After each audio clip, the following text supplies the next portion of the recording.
সিরিজের প্রথম ওয়ানডেতে ৯৮ রানের বড় ব্যবধানে হেরেছিল স্বাগতিক অস্ট্রেলিয়া।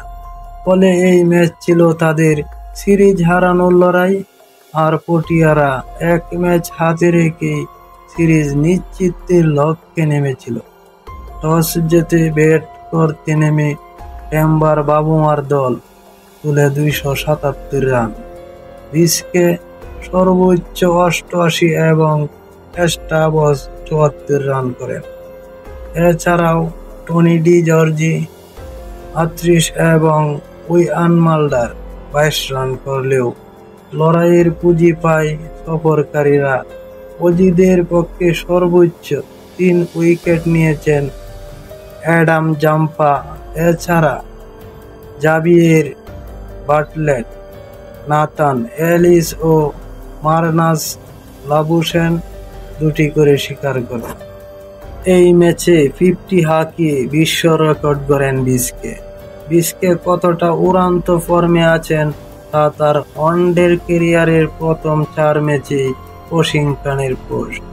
তার রানের চিত্র যথাক্রমে ১৫০, ৮৩, ৫৭, ৮৮।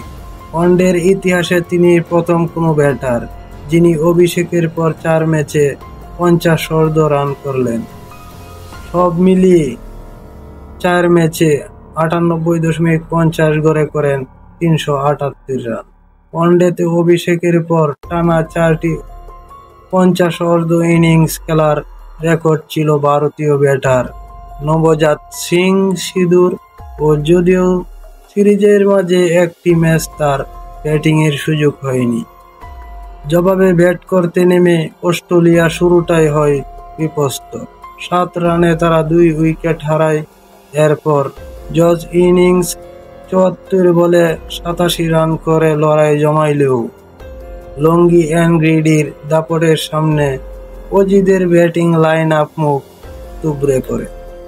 এক প্রান্ত আগলে রাখা ইংলিশ আউট হওয়ার পর দ্রুত ভেঙে পড়ে ব্যাটিং লাইন আপ।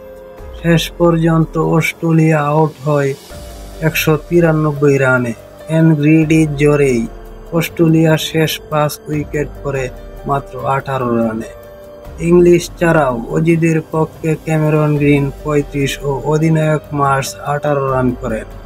আর কেউ বলার মতো রান না পাওয়ায় অস্ট্রেলিয়া ৩৭.৪ ওভারেই ১৯৩ রানে অল আউট হয়।